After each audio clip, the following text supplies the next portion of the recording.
بسم اللہ الرحمن الرحیم۔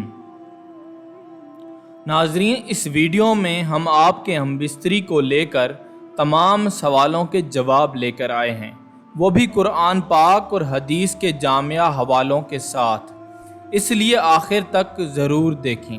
محترم ناظرین، سب سے پہلے پیارے نبی صلی اللہ علیہ وآلہ وسلم پر درود پاک ضرور پڑھ لیں، جزاک اللہ۔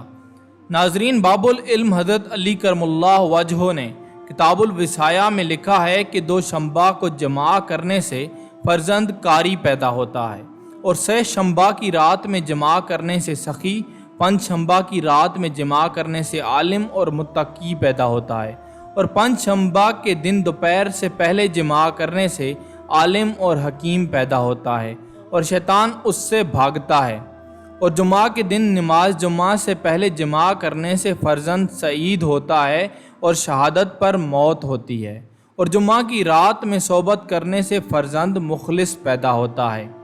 ناظرین، ہمبستری کا اصل مقصد نسل کی بڑھوتری کے ساتھ ساتھ مرد اور عورت دونوں کی تسکین اور سکون اور راحت ہے۔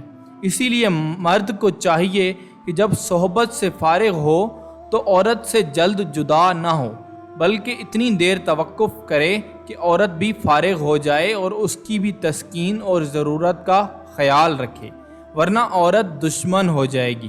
پھر جب دونوں فراغت پا چکیں تو دونوں علیحدہ علیحدہ کپڑوں سے اپنی اپنی شرمگاہوں کو پاک صاف کریں۔ دونوں کا ایک ہی کپڑے سے صاف کرنے میں جدائی کا خوف ہے، اور جب ایک دفعہ فراغت ہو جائے اور مرد انزال کر لیں تو اس کے بعد مرد پیشاب ضرور کر لیں، ورنہ درد لادوا اور خطرناک بیماری لاحق ہونے کا خدشہ ہوتا ہے۔ ناظرین، کوشش کریں کہ مرد حضرات عضو تناسل کو نیم گرم پانی سے دھوئیں، ایسا کرنا بدن کو صحیح اور آفات سے محفوظ رکھتا ہے۔ اگر نیم گرم نہ ہو تو انزال کے بعد تھوڑی دیر انتظار کر لیں، کچھ وقت گزر جانے کے بعد سرد پانی سے دھونے میں کچھ حرج نہیں۔ دراصل ہوتا یہ ہے کہ جب آپ ہم بستری کر کے فارغ ہوتے ہیں تو اس وقت آپ کا پورا جسم بہت زیادہ حرارت چھوڑ رہا ہوتا ہے، اسی لیے اس وقت گرم حالت میں عضو تناسل کو دھونا صحت کے لیے خطرناک ہو سکتا ہے۔ ناظرین، بعض جگہوں پہ آیا ہے کہ ہر مہینے کی پہلی تاریخ اور پچھلی اور درمیان کی رات میں صحبت کرنا مکروہ ہے۔ بعض کہتے ہیں کہ ان راتوں میں شیاطین حاضر ہو کر مباشرت میں شریک ہوتے ہیں، رفاہ المسلمین۔ ناظرین، کچھ علماء لکھتے ہیں کہ مباشرت کی حالت میں زیادہ باتوں اور گفتگو سے پرہیز کرنا، کیونکہ ایسا کرنے سے اولاد گونگی پیدا ہونے کا خطرہ ہوتا ہے۔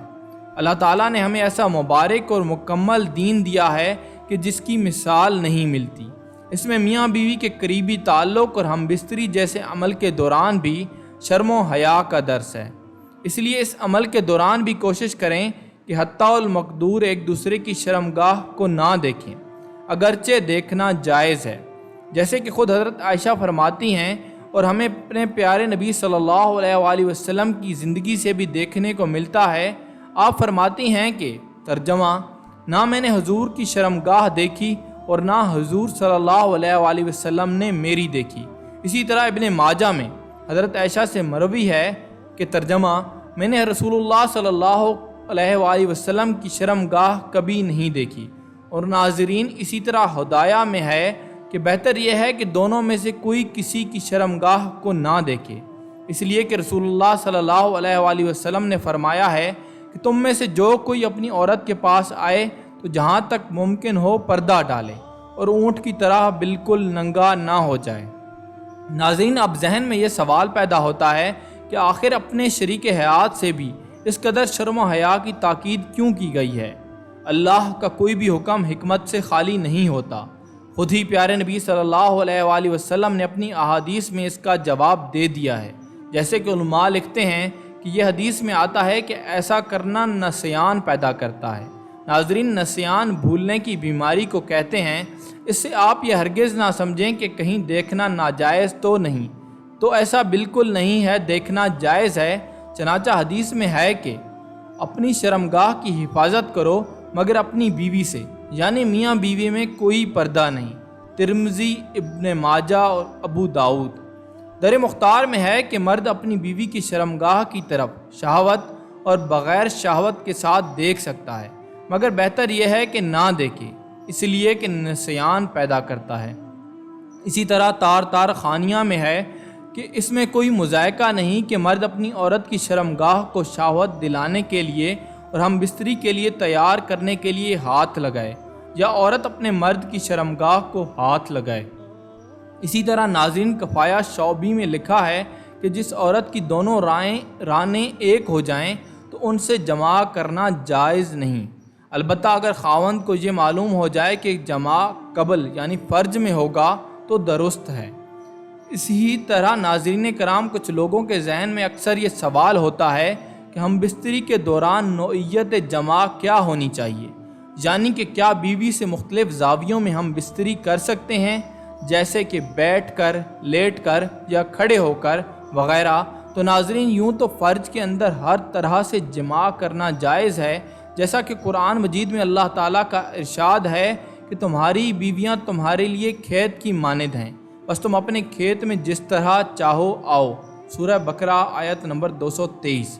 اب مزید کچھ لوگ یہ سوال کرتے ہیں یا ان کے ذہن میں یہ سوچ پیدا ہوتی ہے کہ کس وقت جماع کرنا سب سے موزوں ہے، آیا شروع رات میں یا دن کو یا آخری پہر؟ تو آپ اپنی بیوی سے جماع تو کسی بھی وقت کر سکتے ہیں، بشرطے کہ وہ حیض و نفاس میں نہ ہو، لیکن مناسب یہ ہے کہ شروع رات میں جماع نہ کرے، کیونکہ اس وقت اکثر لوگوں نے کھانا کھایا ہوتا ہے اور معدے میں گرمی ہوتی ہے، جس کی وجہ سے مرد حضرات کو سرعت انزال کا اندیشہ ہوتا ہے، اس لیے باوضو سوئے اور اٹھ کر صحبت کرے، اس لیے کہ باوضو سونے میں بڑی فضیلت ہے۔ حدیث میں آتا ہے کہ جو شخص باوضو سوئے اور اسی رات مرے تو درجہ شہادت کا پائے گا۔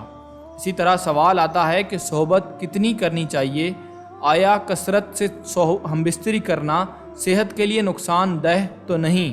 تو ہم بستری میں اعتدال سے متعلق خزانہ جلالی میں لکھا ہے کہ جماع حلال یعنی بیوی سے ہم بستری تصفیہ دل ہے، اسی وجہ سے نبی کریم صلی اللہ علیہ وآلہ وسلم نے یہ کام کیا ہے، اور غم اور وسوسہ کو دور کرتا ہے، غصہ کو ساکن کرتا ہے، گرمی سے پیدا ہونے والے زخموں کو مفید ہے، لیکن بدن افزودگی کو کمزور کرتا ہے، اس لیے اعتدال سے کام لینا چاہیے۔ اسی طرح حالت حیض و نفاس میں صحبت کے متعلق کثرت سے سوال لوگوں کے ذہنوں میں پایا جاتا ہے۔ حیض و نفاس کی حالت میں عورت سے صحبت کرنا حرام ہے۔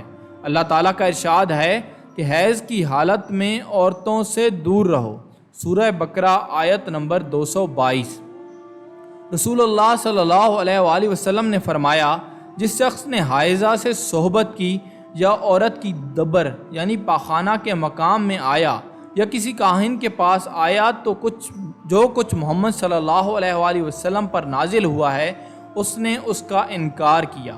ترمذی، ابن ماجہ، دارمی۔ اور رسول اللہ صلی اللہ علیہ وآلہ وسلم نے فرمایا، نفاس والی عورتیں 40 دن تک انتظار کریں، مگر یہ کہ اس سے پہلے پاکی دیکھے، اگر 40 روز پہنچنے پر بھی خون بند نہ ہو تو پھر غسل کرے، وہ مستحاضہ کی مانند ہوگی۔ ابن عدی و ابن اساکر۔ یعنی نفاس والی عورت حالت نفاس میں نماز روزہ چھوڑ دے، شوہر اس سے ہم بستر نہ ہو، اگر 40 روز کے اندر ہی خون بند ہو جائے تو عورت غسل کرے، اب اس کے لیے نماز و روزہ اور صحبت سب جائز ہے، اور اگر 40 روز گزر جانے پر بھی خون بند نہ ہو تو وہ غسل کرے اور مستحاضہ کی طرح وہ نماز و روزہ ادا کرے اور مرد اس سے ہم بستر ہو۔ اللہ تعالی ہم سب کو اپنے شریک حیات کے ساتھ محبت کرنے کی توفیق عطا فرمائے، اور اللہ تعالی ہم سب کو اپنی بیوی کے حقوق ادا کرنے کی بھی توفیق عطا فرمائے۔ دعا ہے کہ اللہ تعالی میرا سنانا اور آپ کا سننا اپنی بارگاہ الہی میں قبول اور منظور فرمائے، آمین ثم آمین۔ ناظرین، کمنٹ باکس میں اللہ تعالیٰ کے 99 ناموں میں سے ایک نام ضرور ٹائپ کریں۔ دوستو، امید ہے آپ کو یہ دلچسپ اور معلوماتی ویڈیو ضرور پسند آئی ہوگی۔ مزید ایسی معلوماتی ویڈیوز کے لیے ہمارے چینل کو ضرور سبسکرائب کریں اور بیل کا بٹن دبانا نہ بھولیں۔ جزاک اللہ خیر۔ اللہ آپ سب کا حامی و ناصر ہو۔